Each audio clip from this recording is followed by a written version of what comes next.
પાટણમાં માર્કેટ યાર્ડમાં એક જ મહિનામાં કપાસના ભાવમાં મણે 200નો વધારો જોવા મળ્યો છે। ખેડૂતોએ મોટાભાગનો કપાસનો જથ્થો વેચાણ કરી દીધા બાદ કપાસના ભાવમાં તેજી આવી છે। 15 ફેબ્રુઆરીએ પ્રતિ મણે રૂપિયા 1460ના ભાવ હતા તે વધીને 14 માર્ચે રૂપિયા 1664નો ભાવ થયો છે।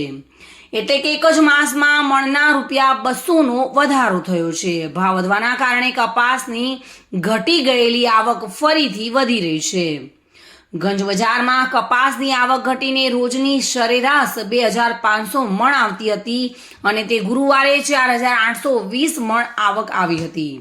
સિઝનમાં 1 નવેમ્બર 2023ના રોજ 48283 મણ કપાસનો જથ્થો પાટણ ગંજ બજારમાં આવ્યો હતો। ત્યારબાદ ધીમે ધીમે આવકો ઘટીને સરેરાશ 2500 મણ જેટલી આવક થઈ હતી અને ભાવ વધતા ફરીથી કપાસનો વધારો થયેલો જોવા મળી રહ્યો છે। તો કપાસના ભાવમાં વધારો થવાના કારણે પાટણના માર્કેટ યાર્ડમાં એક જ મહિનામાં 200નો ભાવ જે મણે વધ્યો છે, જેના કારણે કપાસની આવક માર્કેટ યાર્ડમાં વધેલી જોવા મળી રહી છે।